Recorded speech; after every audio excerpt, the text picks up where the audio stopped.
Hey, let's start class. So last time we talked about the bagging algorithm, which is one of the simplest form for the ensemble learning. And it can be applied to the tree-based method, but other methods can also be, other models can also be used as base learner. Later, when we reach the artificial neural network, I will show you an example that we can improve the artificial neural network performance by using the bagging for the ANN neural networks. Okay, but here let's continue our ensemble idea. So this time we are talking about a very popular, one of the best machine learning algorithm, which particularly use the tree-based method, and that's called the random forest. And why it's called random forest? It's like a random tree, okay? And there are many trees, so that creates a forest. But these trees are constructed based on a randomized algorithm, which you will see in a minute, okay? So random forest works very well, and that's it's basically a refinement for the bagging trees. Okay, so before we talk about random forest, so there are two slides I'm listed here. That's just the crowds of wisdom. So I think this idea is the crowds of wisdom has been existed for so many years, over 2,000 years ago. So people know that a decision made by a single person usually is inferior, is not as good as a decision made by a committee, right? And that has been used in the politics and decision-making process a lot, okay? But in statistics, we also use this idea. So that's one of the supported reason that's why we have the ensemble learning idea, okay? So this is just to show you these two slides. Each slide just show you an example as a simulation study to see if we can combine the ideas from a crowd, and the decision usually is much better than a single model. So here, each subject is not a person, but a model. Okay, so like here, this is based on a binomial study. Okay, so it comes from a binomial distribution. So for each binomial trial, that's called also called the Bernoulli trial. It's very simple. It's just a binary. Okay, and you can see when we have a Bernoulli trial. So each time it's just a binary outcome, yes or no. Suppose we are slightly better than random guess. Okay, why I say slightly better than random guess? So let's say if we just entirely random to guess yes and no. So what is the chance that we get correct answer? 50%, 50% of chance. Is that right? Because it's a binary. So 50%. So here, our chance get to guess the correct answer is a little bit more than 50%. It's 51% for each individual model. Each individual model is a Bernoulli trial. Okay, slightly better than random guess. Okay, now let's see if we combine these Bernoulli models. So that's the number of classifier or the number of models that we use. So you can see that this is the probability of catching the truth, catching the true answer. Okay, so you can see from 0 to 1, when we have about, let's say, 100 models. So we are a little bit better than random guess, right? But if we are having 10,000, so you can see it's very close to 1. So it's almost like a sure we can get a correct answer.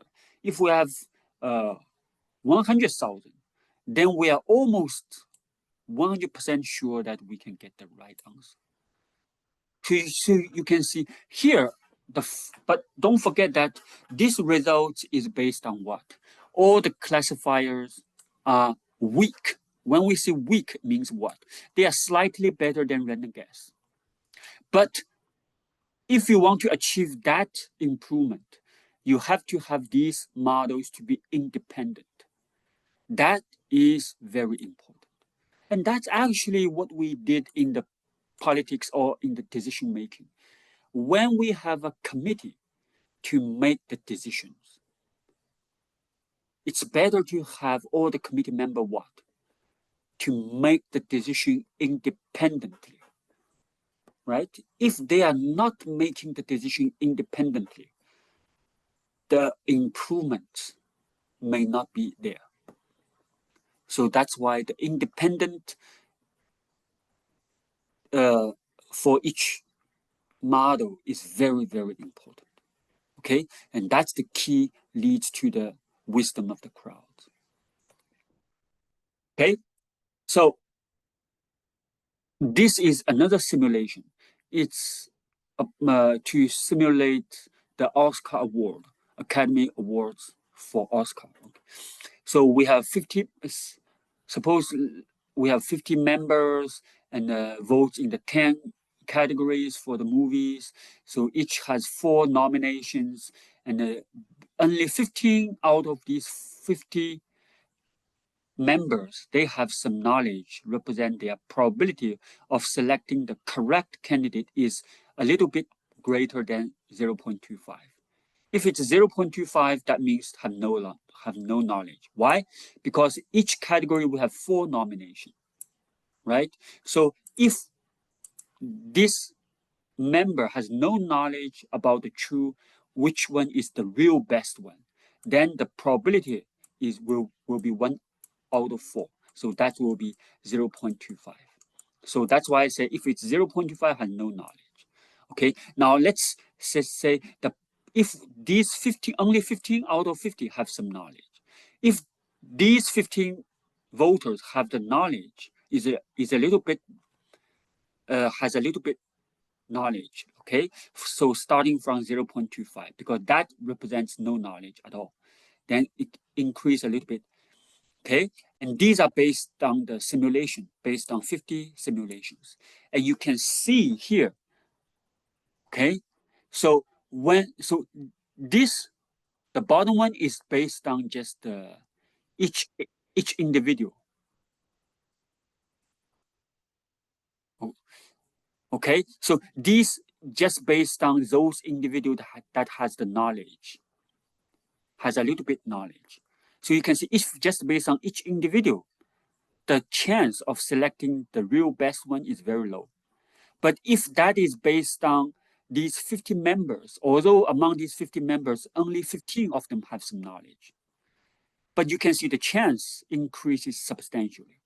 If those 15 members have 50% of chance to have the correct, to know who is the real best, okay, by each individual is still very low, but by the combining, you can see the expected number of real best one selected from this 10 category will be more than 6.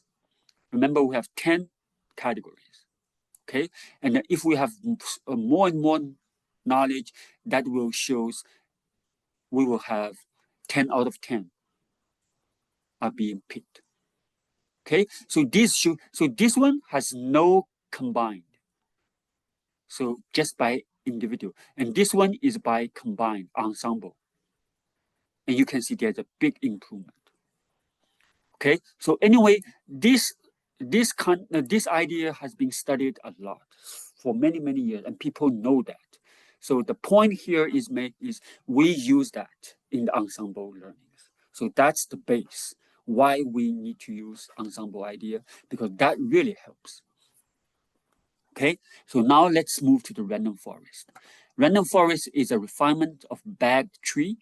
So Remember the bagging? The bagging is just for each bagging sample, that is what? That is a bootstrap of the original sample. Remember bootstrapping? Bootstrapping is sample with replacement, right? So it's a refinement of bagging tree, okay? So what is a random forest? Random forest is just like bagging. Every tree in the random forest is grown on a bootstrap sample from the training data. Then what's the difference from a bagging tree or a random forest?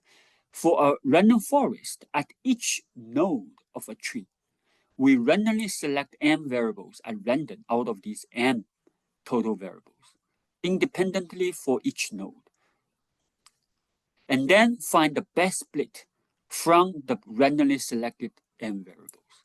So that's actually the key, the main difference between the bagging tree and the random forest.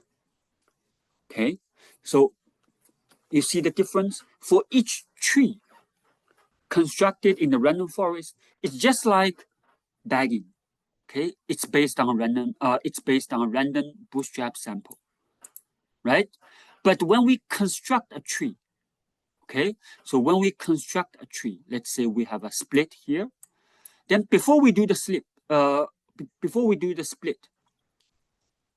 what we do is we select a random subset of variables to pick the best splitting variable, not using all. Okay, let's say suppose we have 100 variables, predictors. Okay, so let's say this is capital M. This is the capital M. But for each split, we are actually not based on all these. We are randomly select 10 variables, let's say. So 10 variables is the small m. And we randomly select 10 out of these 100. And then we pick the best splitting variable, not from this 100, but from these 10 variables. Is that clear? So we find the best one here. Okay, then we will do the next splits. But when we do the next splits, should we still use this 10 variable? No. We are actually repicking 10 variables from the pool. Okay, so we pick the 10 variables again independently. So now we have another 10 variables, maybe different from here, okay? And then we select the best splitting using to do the split here. And similarly, we randomly split 10 variables again and do the splitting here. So for each split, we randomly pick a subset first. Then we find the best splitting variable at that split. And that is the difference between the random forest and the bagging. Okay, so why we need to do that, right? Why we need to do that? We have to have a reason to support this change, right? Otherwise, there's no supported justification for this one. So here, let's go to the, so random forest. The reason we do that is try to improve on bagging by what? By further decorrelating the tree. Okay, decorrelating is very, very important. Why? Why we need to decorrelate a tree? Because here, if you go to the slides 10, you see, we know the bagging improves the performance from a single model is by what? Not reducing the bias, but reducing the variance. Remember that? Not touching the bias, but reducing the variance. And bias variance trade-off. So if we can reduce the variance, that improves, right? Even though the bias didn't change, that's fine. We can still improve because the bias variance trade-off. So why we need to further decorrelate? Look at this. So that is the variance for a bagging estimate. And this is not limited to the tree. This is applied to any bagging models using trees, not using trees, that's fine. This applies to all, right? And what is the dominant term? Remember last time we talked, this term actually goes to zero when the b goes to infinite. Remember what is b? B is the number of trees or the number of models. When the b increases, you can see this term always goes to zero because sigma square is a constant. 1 minus rho is no greater than 1. So when the b goes to larger, 10, 100, 1,000, 10,000, let's say technically if it goes to larger and larger, this term will goes to zero. So this one really doesn't matter. The really dominant one is this one. So that's the dominant one. And what is this term? That's rho times sigma square. What is sigma square? Sigma square is the variance for the model. For each model, we have a variance. Okay? But what is rho? Rho is the correlation among these models. And you may ask why these models has correlation. Remember, these models are using the bootstrap sample. And the bootstrap sample have lots of overlaps. You cannot deny that because all these bootstrap samples are come from the same data sets. So a bootstrap sample is essentially just a slight change of the original data by sampling with replacement, right? So if you understand that, all these models essentially are constructed from a very similar data sets. And these similar data sets are created based on bootstrapping from the same data set, right? So that's why they are correlated. Okay, so the correlation is rho. And we know the rho is bounded by 0 and 1, or minus 1 and 1. And of course, here, all these models should be positively correlated because they are from the same data. So it should be 0 to 1. That's the range for rho here. Okay, so how do we further improve the performance? We can further improve the performance by reducing the rho.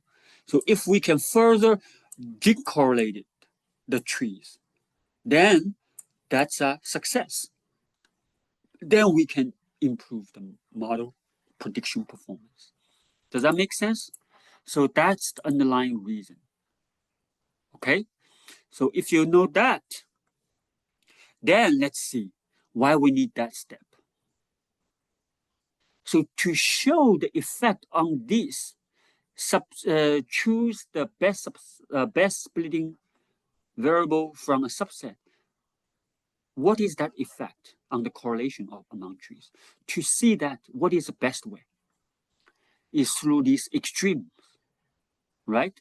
So we can easily see that through the extremes, okay? Okay, so there are two extremes. First, M cannot be changed. Let's say M, we have 100 predictors. But what are the extremes for the small m? The smallest m we can have is what?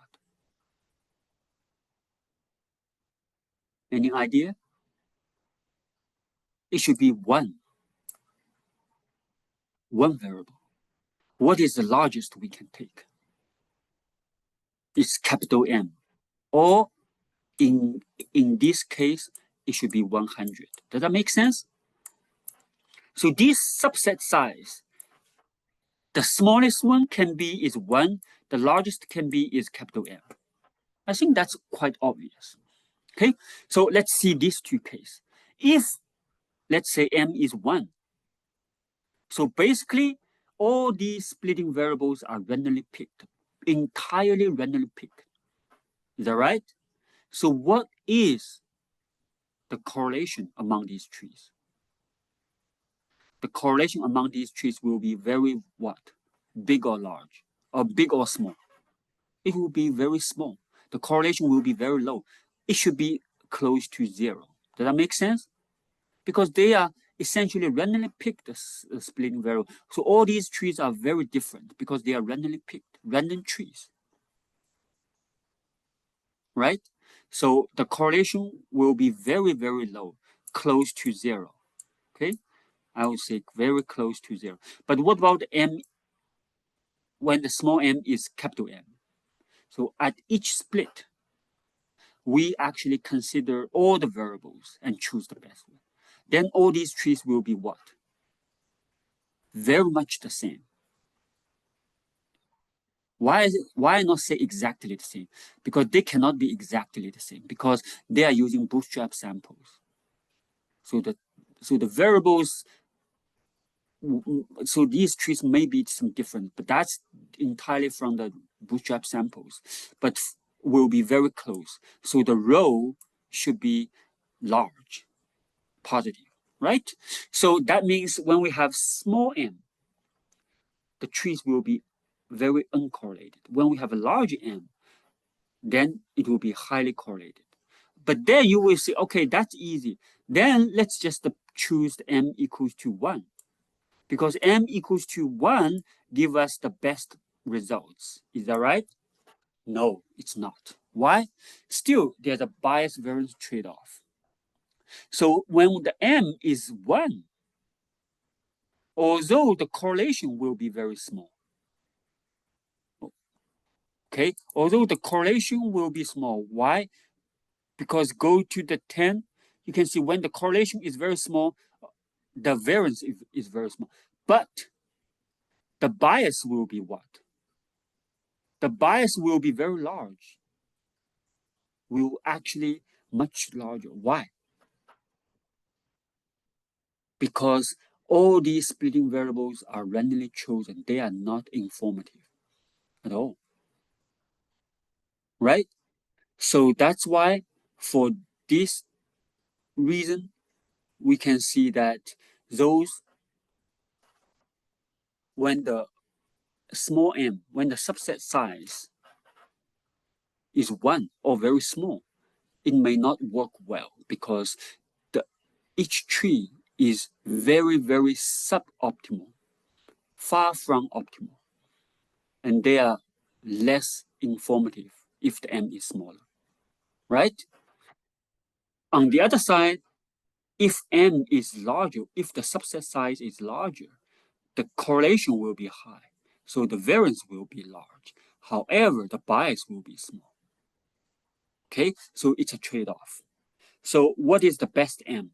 The best m can be chosen from, can be chosen from the cross-validation and some other ways. I will show you in a minute. So anyway, this shows a random forest algorithm, why it works, because it actually tries to decorrelate the trees and try to improve the performance through the decorrelation. So like bagging, the improvement in the prediction obtained by the random forest is mainly a result from variance reduction. It further reduced by decorrelating the trees. Okay, so the optimal M subset size is usually within M and within the capital M and the 1.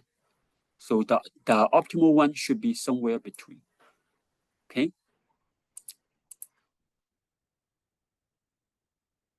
Okay, so can a fully grown random forest tree be predictive? Yes. With a large number of predictors, that the eligible predictor set will be quite different from node to node, right? So important variables will make it to the tree eventually. So although we choose the best splitting variable through a subset, but if there are some important variable in the data set, sooner or later it will be used in the splittings if the m is not too small. Okay, so that explains why a tree must grow out to a large size. Okay, and a single large tree in a random forest can be predictive also because it's a form of nearest neighbors. Actually, there's a paper a few years ago. They proved that those trees in the random forest is a type of nearest neighbor classifier, one of the oldest and robust model-free machine learning algorithms. Why?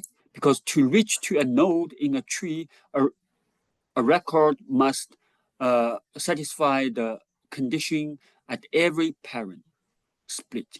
Like the ages should be all greater than 35, income should all less than 30, education should all greater than 12th grade, city, yes, and these. And then they will finally go reach to the same leaf terminal. Okay? So it's like the nearest neighbor. So reaching a terminal node means be very similar in the training data, and that occupies that node.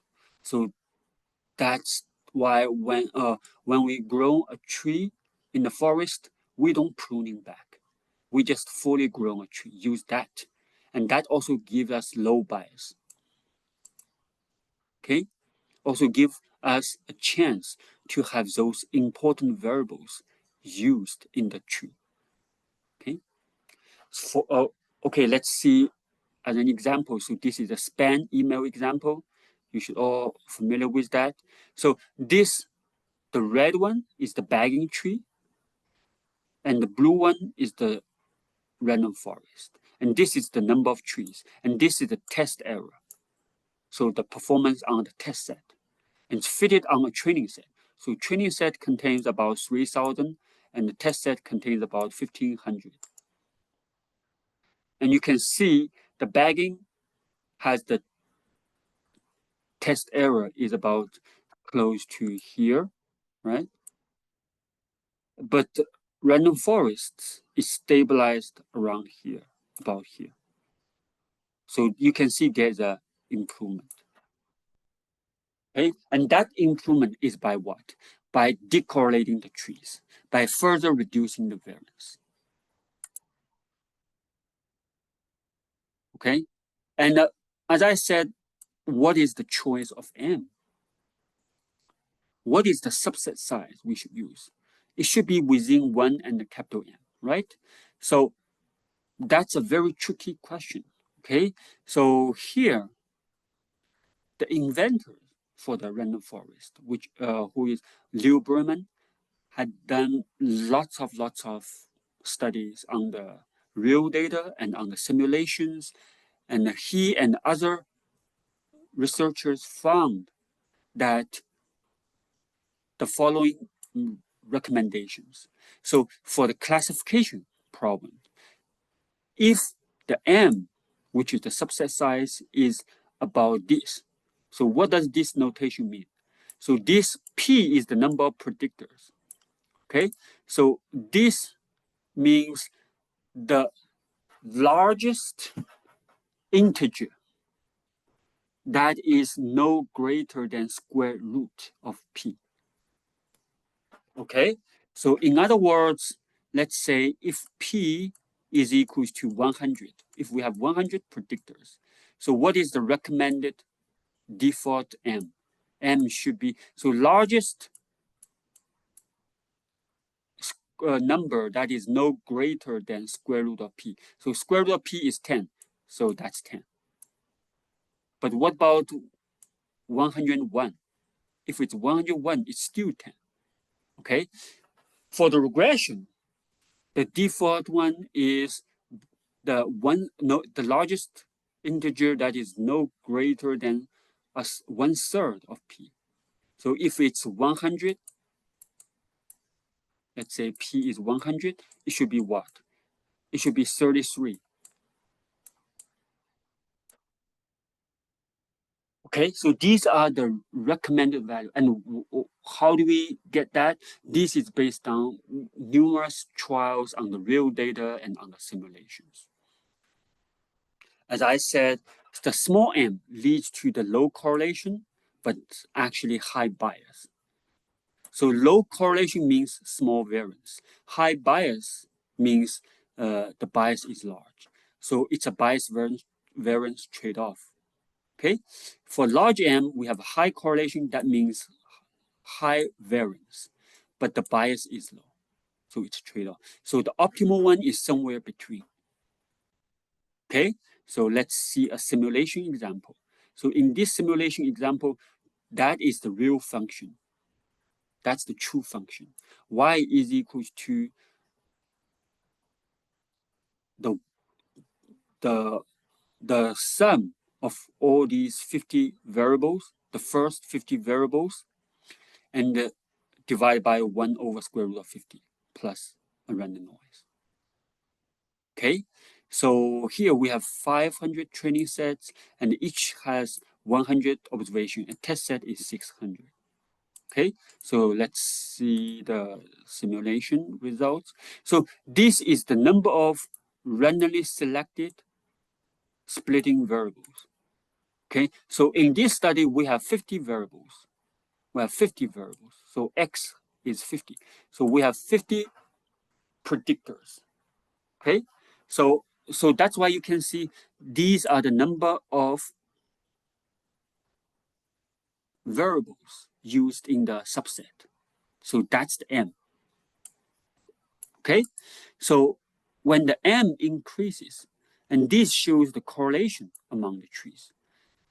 So you can see that when the correlation increases, or when the M increases, the correlation also increases. The correlation also increases. You see that? When the M increases, so the rho also increases. So that means what? So that means the variance also increases. Because the variance is the rho times the sigma square, plus some number which is very small. Okay? So, and as I said, when the M increases, the bias actually decreases. Because the tree becomes better and better. Because we use more and more variables in the subset so that we can have a higher chance to pick the right variable. Okay? So that's that simulation agree with what we see. Okay, so this shows the bias variance trade-off plot. So here, these ones, these orange dots showing the variance, right? So these showing the variance. So when the M increases, the variance increases. And this shows the what? Shows the bias. Bias square. Okay? And this shows what? That shows the MSE. Remember the MSE is equals to what? Equals to the bias square plus the variance. And plus some sigma square. That's the irreducible error. So basically this is the sum of these two plus a constant.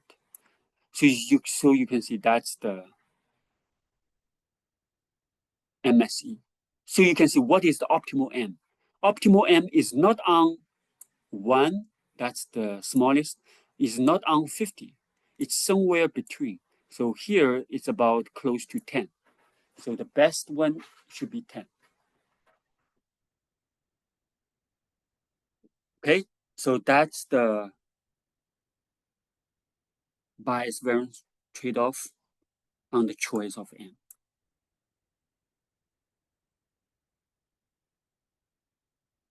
Okay, then how do we choose the optimal M, right? Although we have some recommended value, right? These are recommended, but these are defaults. Of course, we can change. Okay, now the question is, if you have a data set, how do you change that? Of course, we can do that. You can say through the cross-validation, right? We can have a 5-fold cross-validation to choose the M with the best value that give us the smallest cross-validation error. That's true. But don't forget that when we do the cross-validation, we have to fit the model many times, right? Let's say if we have 5-fold, So we have to fit the model 5 times. So for a random forest, if we have 1,000 trees in each random forest model, so that means 5 times means 5,000 trees should be constructed. So that's time consuming. If you are using a big data, so that will take 5 times more computing times, right? So that is not good. So what we can do is we can use a technique called out of bag error in the random forest so that we don't need to do that multiple times. Okay, so what is out of bag? Out of bag is that first let's see what in the bootstrapping, what is the chance of a case is not being picked in the bootstrap sample, right? Let's say we have a data set. We have 1,000 observations. Okay.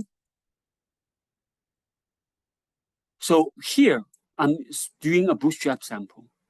For that bootstrap sample, of course, it will consist of 1,000 observations, but some of them are being picked more than once from here, but some of them are not being picked, right, in the bootstrap sample. Okay, but what is the chance of an case of an observation not being picked in that sample? And the answer is about 1/3. Why? So first, let's see if the sample size is n. What is the chance for that observation not being picked?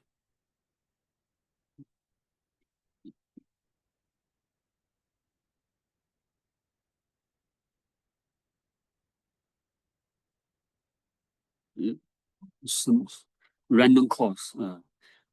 It, anyway, so here, these 1,000 observations, okay, about 1/3.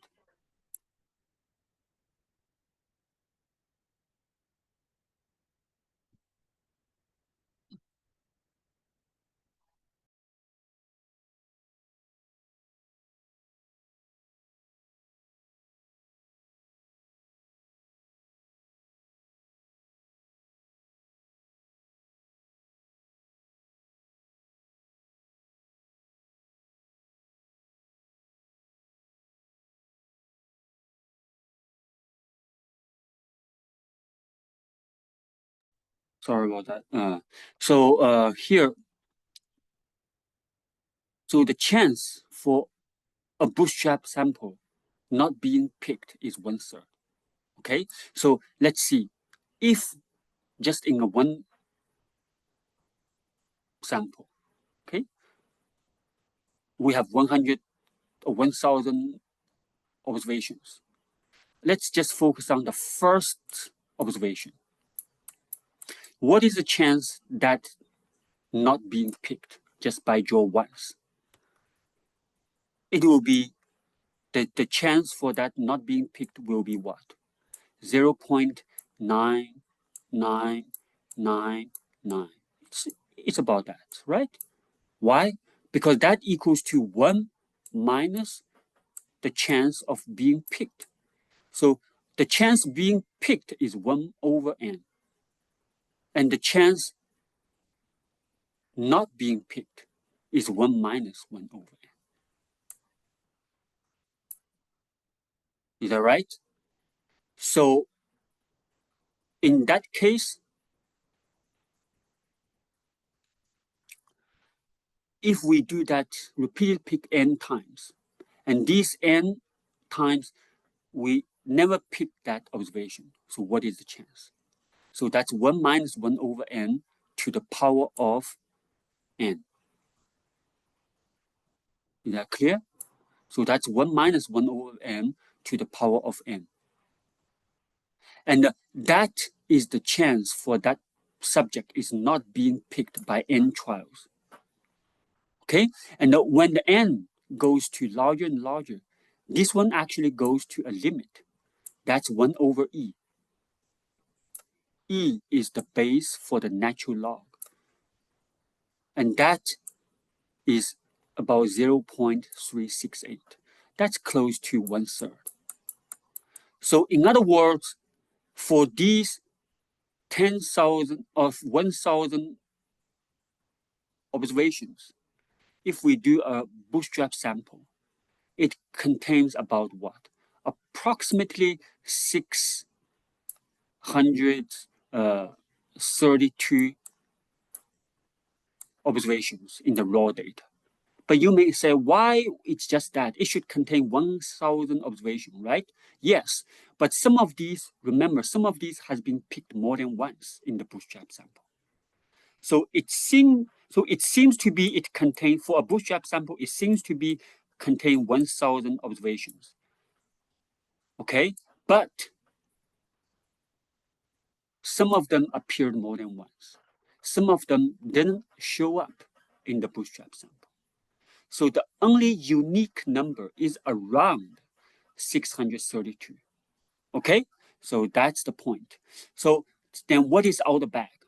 So outer bag is about, among these 1,000 observations, there is about 368 observations not appeared in that bootstrap sample. And these samples are called outer bag samples.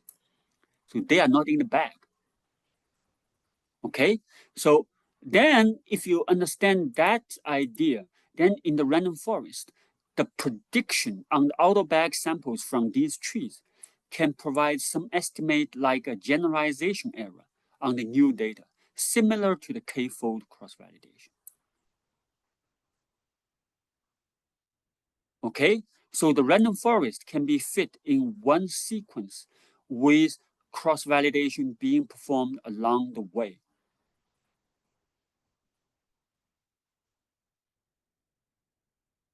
So that is the idea of using the outer bag error. So when we do the random forest, each time we use a bootstrap sample, right, to create a tree. And for that tree, we have some outer bag samples, and we make predictions using these outer bag samples for that particular tree. Okay? Then we can have all these outer bag sample errors, and we can average them, and that can give us a good estimate of like cross-validation error. So what is the good thing for this? The main good thing for this is computation efficiency. So we don't need to do cross-validation for the random forest. We can get something like the cross-validation error, but without doing cross-validation. That really saves time. Because ensemble learning, one of the main criticism is computation efficiency is not good. Why? Because it has to fit the model many, many times. If fitting a model is taking time, fitting many models, that takes more time. And if you do cross-validation, that will make it worse, right? Because you have to do that repeatedly for many, many times. So that's really not good. So by doing this, by applying this out of bag error idea, so we can substantially simplify the procedure. We don't need to do the cross-validation. We can just use out of bag errors to estimate how good the performance will be. Okay, so you can see here, this is the span data, and the blue one is the random forest, and the red one is the outer bag. So you can see the outer bag performance, and the blue one is based on the test set, and the outer bag is only based on the training set. So you can see outer bag performs very similarly to the test set error. So that can show you that some confidence of using the outer bag errors. Okay, so random forest basically works very well in many, many situations. Okay, so when the random, so a question is when Is there a situation that random forest performs not that good? Yes, it's possible. So when the number of variables is large, but the fraction of the relevant variable is small. So in that case, random forests are likely to perform poorly when the small n, with the small n. So what does that mean? So suppose that, let's say we have, in this data set, we have 1,000 predictors, 1,000 variables. Okay, we have 1,000 predictors. And here, let's say we choose the subset size to be 2. And among these 1,000 predictors, only one predictor is relevant to the response. Only one of them is relevant to the response. All the rest, 999 predictors, are useless, are junk variables. Only one that is relevant to the y. So in that case, if we have a very small n and we create a tree, all these trees are useless, except for very few chance that we are very just accidentally select that real ones. You see that? So in that case, random forest will perform very poorly. Why? Because the real relevant variable are very difficult to be selected in the tree, because it just contains one, or the fraction of relevant variable is so small, and the m also small. So the chance to be selected in the tree is very low. So that's why that's the case when the random forest will perform poorly.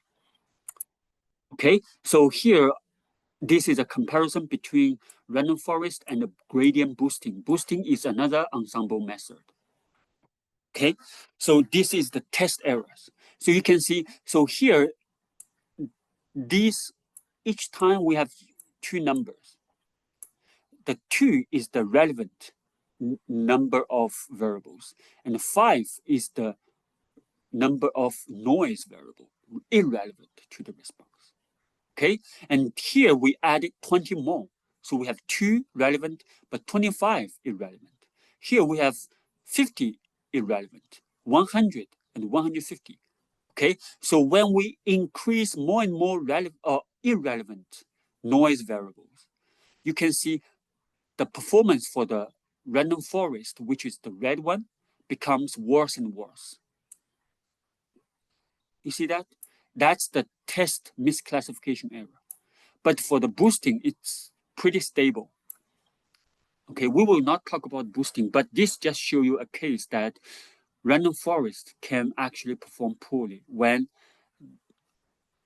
the number of variables is large, but the fraction of relevant variable is small. Okay, so in that case, and with the small m, the random forest will perform very poor. So that's the case. And overfitting and effects of the tree size. So the here, previously we talked about the tree size for the random forest should be large. It's also possible that sometimes when the underlying function is very simple, the tree size should be small, the better. Okay, so here is showing some overfitting effect if we choose some large tree. But this one is not that common. So this one really happens very rare.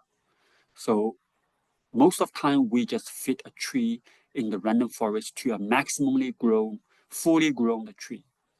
Okay, but this shows some counter examples. If the real function is very simple, but in practice, in reality, it's hardly to be the case. Okay. Okay, so the next one is measuring the variable importance. Remember, we talked about that in the bagging. We talk about the case study in the bagging, right? We can measuring the importance of the variable through the improvement. Okay, how much improvement based on that split? And there is another measure of variable importance. And that is actually a new measure, still measuring the variable importance, but this one is based on the out-of-bag samples. Okay, so random forest used out-of-bag sample to construct a different variable importance measure. So what does that mean? So what is the algorithm to measure the variable importance in this approach? This is like so just think about you have a car. Okay, so if you have a car and there are many parts in the car, the question is which part is most important? The easiest way to do is you just remove that part or damage that part. And then you can see if you can still drive it or not. And how much worse that becomes. If it's very worse or if it cannot drive, that means that part is very important. Like if you remove the engine, you cannot drive, or damaged engine, you cannot drive. So that means engine is one of the key components of a car. Without that, the car is not drivable. But what about the window? If you crack the window or remove the window, can you still drive? Yes. Can you still do the brake? Yes. Can you still accelerate or do whatever? Yes. So that is the really so to show how to measure the importance, right? So here in the random forest, it's the same. So we have, let's say we have two variables in the model, in the data set, variable one, variable two. So how can I compare which one is more important? So first is we screwed up one of the variables. So we have x1 and x2. So how to screw up x1? So we basically randomly permutate the number in the x1. Okay, suppose we have 10 observations. Observation 1, 2, 2, 10. So we have 10 numbers in the x1, right? But I randomly permute these 10 numbers. And then I can do the prediction based on this and how much worse the prediction error will be. If the prediction totally becomes very, very bad, degraded a lot, that means X1 is very what? Is very important. Because by screwing up this X1, by making this X1 useless, the prediction performance for that model degraded a lot. And that actually tells us X1 is important. But if, let's say, I randomly permute the order for X1, but the prediction is the same, no change, that means X1 is not used in that model. So X1 has no influence. So X1 has no importance at all. Does that make sense? It's just like driving a car. You damage that X1 part, still can drive, X1 is no important. You damage X1, you cannot drive, the car is not drivable, the model really have a very bad prediction performance. That means X1 is very important. Same thing. So how do we measure how poor the prediction performance is? Through the out-of-bag samples. So random forest used out-of-bag samples to construct some different variable importance measure based on the prediction strengths of each variable. So basically randomly permutate in the out-of-bag samples for the J's variable. And the accuracy is then computed. The decrease in the accuracy as a result of permuting is averaged over all the trees. And that is used as a measure of variable importance. So you can see this is a very clever approach to measure the variable importance. Okay, and here you can see these are the 2 ways to measure the variable importance in the random forest. This one is the random permuting approach based on out-of-bag samples. And this one is the old approach that we talk about how much improvement we got from that split contributed to that variable. Okay, so you can see there are some difference, but they are similar. Like the first three are the same variables, but the order is slightly different. Okay, and so on. So this is the relative variable importance. So which one we should use? You can choose either one. Okay, and the out-of-bag approach is mainly for the prediction purpose. So if you really focus on the prediction performance, I think that's is probably better than this.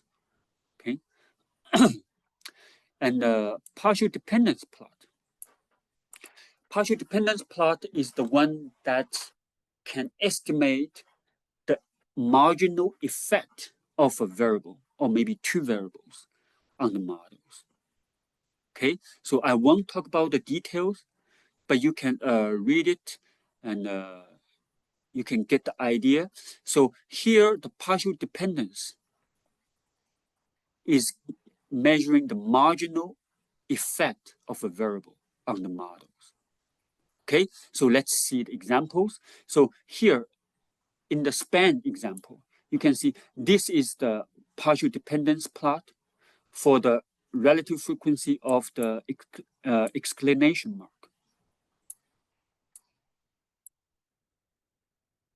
Okay, so you can see when the relative frequency increases, the partial dependence also increases.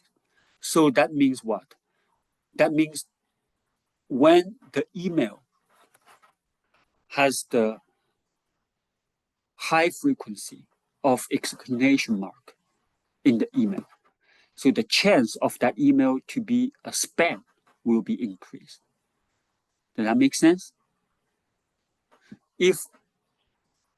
So on the other hand, if the relative frequency for the exclamation mark in an email is very low, that is more likely to be a normal email.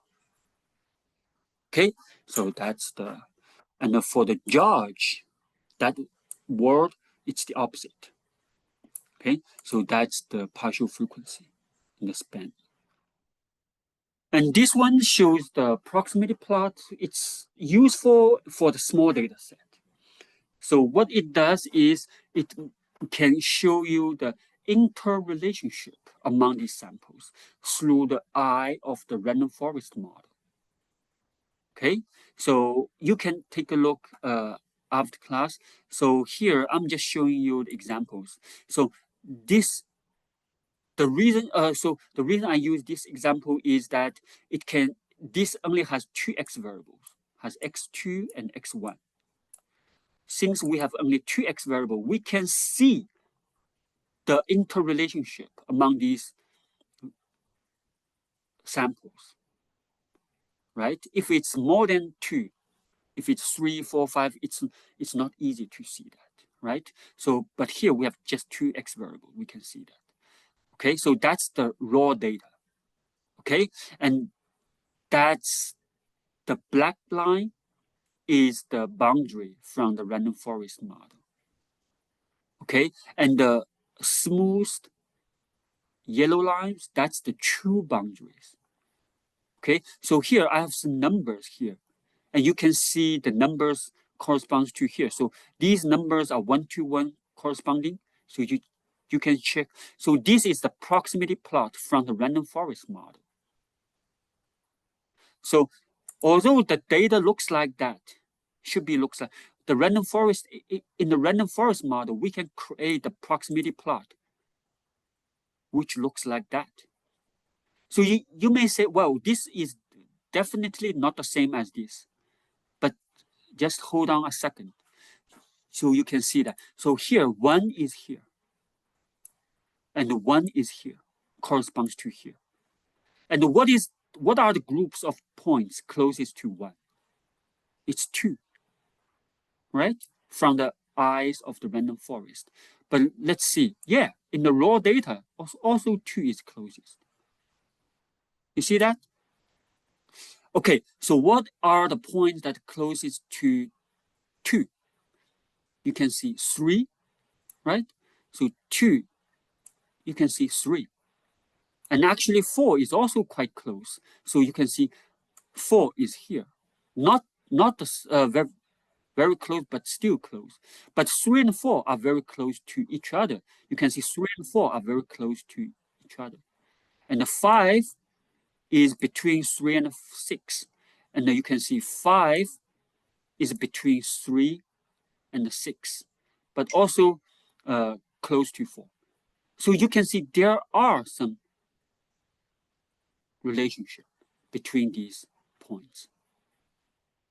So that is from the eye of the random forest. That's called a proximity plot. Okay.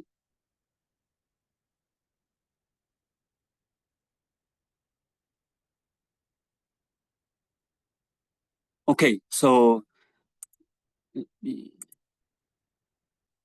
this is an example, forensic glass fragment example that's showing the proximity plot. And I will just skip that because this is only useful for the small data sets. If you have a small data set, you can take a look. And but if it's a large data set, there's no way to do that. Okay, but it's useful. Okay, so this is the next one is imputing the missing values. So random forest has its own algorithm to impute missing values. And you can take a look. It's different from the one that in the R part use the surrogate approach. So you can take a look. So anyway, the random forest has its own way to do the impute the missing value. Okay, so these are the other information for the random forest. Any questions? Oh, no. Any questions for the random forest? Okay, so these are the other ideas to generate ensemble candidates. So I have a few slides more, just show you that it's not just bagging and random forest for the ensembles. There are many other ideas in the ensemble learnings. So like we can use different learning algorithms. We can use different variation of the data processing, like different transformation, different subset of variables. And we can use different tuning parameters, and we can use randomization, like randomly select training data, randomly select the features, and the randomization of the algorithm, especially it contains some notoric elements like the random forest. So there are many ideas. So here, what I'm showing you is a simple simulation. This is the red curve is the true function, and the blue dots are the ones that is the realization of the true function with the additive noise. So here, the method 1 is I fit a cubic spline on the data to estimate the underlying true functions with the fixed degree of freedom is 5. So that means we have 2 interior knots. But method 2 is randomly select the degree of freedom from a uniform distribution between 5 to 50. And the third one is I set the degree of freedom to be 50. So I have 3 approach to create the ensembles. Okay, so I do the bagging 100 times. So each time I create a random sample through the bootstrapping. So we have a bootstrap sample, then I can use one of the 3 methods to get the models, right? And then I can do that 100 times, okay? So you can see the RMSE, root mean square error for the method 1, 2, 3. Okay, so for the method 1, I fix the degree of freedom is 5. And I do 100 bootstrappings. Each bootstrapping, I fit a cubic spline with degree of freedom is 5. Method 2, the degree of freedom is randomly chosen. Method 3 is fixed at 50. But all three are all based on 100 bootstrap sample. Okay, and the root mean squared error for all these three methods are 0.47, 0.29, and 0.40. So which one is better? Method 2 is better. That extra randomization actually improves the prediction. You see that? That's very similar to the random forest, but it's not. It's not through the choosing from a subset. It's actually the degree of freedom changes randomly. Okay, so you can see when we set the degree of freedom is 5, you can see the black line, the gray line in the background. These are fitted curves. So these are too simple models, cannot catch the true curvature of the true function, right? When it's randomly chosen, you can see we have a better fit. But when we fix at 50, that's overfitting. You see that? So that's why when it's randomly chosen, it's actually the best. So this shows an example that randomization works.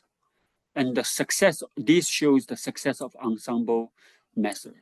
So there were many studies shows that ensemble method really works well. It's actually, as I mentioned at the beginning, is one of the two best methods in the machine learning areas. One is the ensemble method, one is the deep learning. Okay? Okay, these are the reference. Any questions?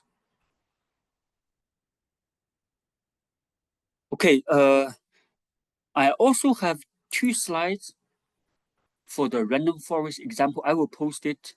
I think I forgot to post it in the Moodle. I will do that right after the class. So I will just go through these examples very quickly. Okay, and you can take a close look after class. So the first one is a regression example using the Boston housing data. So you know the Boston housing example, right? So it's the response is the median housing value, right? And we have all these other variables as the predictors. So here I used random forest to do it. And I first split the training and test, 100 as or 400 as a training, and the rest 106 as a test samples. Do the random forest. Okay, so here in the random forest, I use the random forest package. And the main function is the same name, random forest. So the package name is also random forest. And don't forget the F is in capital, okay? So in the random forest, if you don't specify the M, that will use the default value, okay? Otherwise, you can specify the M with the MTRY, okay? So we will see that in a minute. So here, anyway, this shows the mean. So after I fitted the model, I also have the test data there. Okay, so you can see the mean of squared residuals is 10, and the number of variables tried at each split, that's the M, is 4. Okay, and by default, we have 500 trees. So this forest contains 500 trees. It's a regression tree. Okay, and the proportion of variance explained is 88%. Okay, and for the test error, MSE, mean squared error, is 11, and the variance explained is that. Okay, so you may ask, what is this? This is not based on the test set. This is based on the test set. But these are based on the out of bag samples. Okay, out of bag samples, and these are based on the test. Okay, test samples. And here, when I'm doing the prediction on the training set, using this model, you can see the mean squared error is 1.99, and the percentage is 97%. So R square is much bigger. So this is on the training set. This is on the training set. You can see the proportion is not 88, but 97. So what is this? This is on the training set. This is the R square, not based on the cross-validation, not based on the outer bag.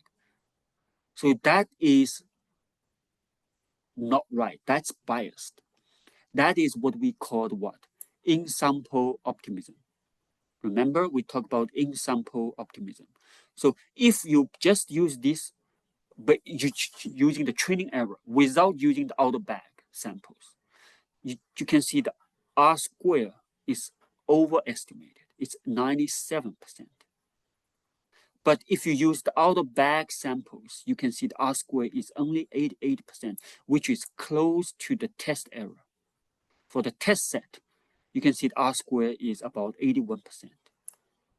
You see that? So that shows using the outer bag is much better estimator than the R square from the training data itself. Okay, so this just show you that example. And this is the MSE on the outer bag samples. And this is the, so here I fitted another random forest. Okay, and this time I set the M tree, so M, the subset size to be 13. So this M try, that's the subset size M. Okay, you can choose it. If you don't choose it, it will use the default value that I mentioned in the slides. Okay, so in that case, I set the number of variables tried at split is 13. So that's the bagging tree. Is that clear? Why it's bagging tree? Because in the Boston housing, we have 13 predictors. We have 13 predictors. The 13 predictors. Okay, so that's bagging tree. When the M equals to the capital M, that in that case, random forest is bagging tree. Is that clear? Because each split are chosen based on all the variables. It is the bagging tree. Okay, there's no difference. So that shows the, wait a minute, where is it? That shows the bagging tree. You can see when we do the bagging tree, this is 75% explained. And for this one is 81. So you can see using the default is slightly better than the bagging tree. Okay, so this just show you an example. And this shows the partial dependence plot for the LSTAT and the room on the housing price. So you can see the LSTAT is, when the LSTAT is increasing, the housing price actually decreases. But for the number of rooms increases, it actually increases in the housing price. Okay, and this is the last figure, which is very interesting. So here in the random forest, we can actually predict on each individual trees and to see their MSE. Okay, so since we have 500 trees, and this histogram shows the MSE on these 500 trees. So you can see the MSE on these 500 trees is here. And there's a red line, vertical line, that's the MSE, test MSE on the random forest. So you can see, although we have 500 trees, and most of them, they have the MSE on the test set are very large, much bigger than 11.7. But by just averaging all these trees, the MSE can be much, much, much better than almost all the trees. So that's the impressiveness from using the random forest, from the averaging. You see the point? Okay, that's the Boston housing. Another example, see, another example, which is a random forest on the satellite image. I don't have time to go over that, but this one is classification is very, very interesting. I will try to talk about that quickly next time. So next time I will go over a case study. Okay, so take a look for this example, and also I will post it the case study right after class, and be prepared for the presentation next week. Okay, so in case if you still didn't find a group member, just let me know. But I hope everyone should form their own group. If you cannot find that, send me an email right after class, and I will see if I can squeeze you into some existing group or maybe form a new group. But I will start from next week. We will start the midterm project presentation. Okay, any questions? Okay, let's stop here. Thank you. You're welcome.